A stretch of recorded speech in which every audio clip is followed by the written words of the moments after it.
안녕하세요. 전교 1등 엄마의 재테크 비행기입니다. 시험 잘 보는 법, 오늘은 두 번째 영상이에요. 자, 네 번째인데요. 쉬운 문제부터 푼다입니다. 이것은 지난번에 얘기했던, 원에서 얘기했던 3번하고 조금 겹치는 부분이기도 해요. 시험은 긴장을 참 많이 하게 되고, 그래서 쉬운 문제부터 푸는 것보다는 어려운 문제를 빨리 하나를 맞춰야지라는 데 집중하기가 쉬워요. 그런데 쉬운 문제를 풀어서 나의 어떤 자신감을 높이는 거, 저는 이게 참 중요하다고 봅니다. 특히 수학 같은 경우에 계산 실수가 많이 나오는 거는 아이들을 보면은 어려운 데서 실수가 나오기보다는 조그만 마음에 이게 흔들림이 있으면 1 더하기 1이 2인 거 뻔히 아는데 3이 돼요. 그리고 나서 시험 끝나면 이거 왜 이랬지? 내가 왜 1 더하기 1을 3으로 했지? 정말 많은 아이들이 그래요. 특히 1분의 1을 약분해서 0이라고 씁니다. 저는 진짜 많이 봐요.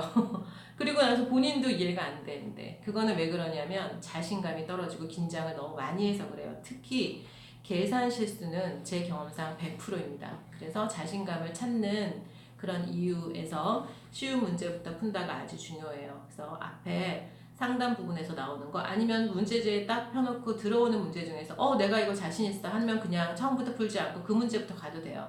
그래서 쉬운 문제부터 풀면서 내 실력을 충분히 발휘할 수 있는 나의 자신감을 정리하는 것이 제일 중요하다고 보고요. 그 다음에 다섯 번째는 지문이 좀 긴 것은 답을 먼저 보는 것도 중요합니다. 왜냐하면 특히 국어나 영어, 사회, 자 이런 데서 많이 나오는 건데 지문이 굉장히 길어요. 근데 그걸 다 읽고 문제를 풀려면 시간이 나중에 모질라요. 그래서 문제, 즉 지시문을 잘 읽어야 됩니다. 사실은 시험은 답보다 문제가 더 어려워요. 문제를 잘 읽고 파악하는 거. 그래서 문제를 적어도 알고 있는 문제라도 두 번, 세 번 꼼꼼히 읽어주는 게 참 중요합니다. 저는 아이들을 가르칠 때 또 저희 아이들 경우도 마찬가지지만 문제를 일부러 아는 거인데도 두 번 읽으라 그래요. 꼭. 문제에서 내가 실제로 인지를 못하는 경우가 참 많아요. 특히 문과적인 성향의 문제이들은 더 그렇습니다. 그래서 문제를 꼼꼼히 읽어서 그거를 보고 나서 지시문을 읽고 그 다음에 문제를 먼저 읽은 다음에 지시문으로 다시 올라갈 때 1번부터 4번까지 객관식일 경우에 그 답을 먼저 꼼꼼히 읽는 것도 중요합니다. 그러면 그 문제하고 답을 읽으면서 지시문으로 올라갔을 때에는 내가 어떤 논지로 지시문을 읽을 건지가 머릿속에 정리가 됩니다. 그래서 그거 굉장히 중요하니까 이거를 잊지 말고 하실 수 있으면 좋겠어요. 그 다음에 이제 여섯 번째 문제는 수학 문제 특히 이런 게 많은데 대입을 해야 되는 문제의 경우에는 끝부분에 확률이 있어요. 답에. 왜 그러냐면 시간 싸움인 거를 시험 제출하는 분도 알고 있기 때문에 하나하나 대입을 해야 되는 경우는 4번부터 넣는 것을 습관화하세요. 그냥 제 경험상 그렇습니다.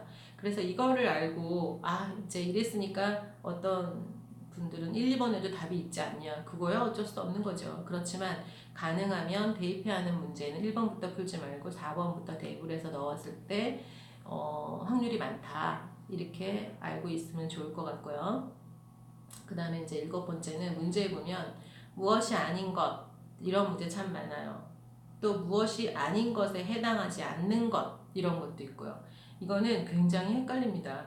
그러니까 이게 부정의 부정은 긍정 그리고 무엇이 아닌 것은 부정을 찾으라는 말이구나라는 걸 확실히 알기 위해서 문제를 두 번씩 읽으라고 얘기했잖아요.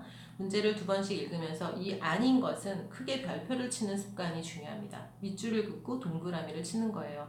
내가 읽으면서 이게 별거 아닌 것 같은데 객관식인 문제에서 1번부터 4번까지 읽다 보면 아닌 것이었나? 아니지 아닌 것이었나? 이게 헷갈려요. 그러니까 문제에서 무엇이 아닌 것 할 때는 동그라미나 별표를 꼭 치면서 인지하는 습관 중요하다고 생각합니다. 그 다음에 여덟 번째는 시험이 끝난 과목은 이저요예요. 이거 진짜 별거 아니잖아요.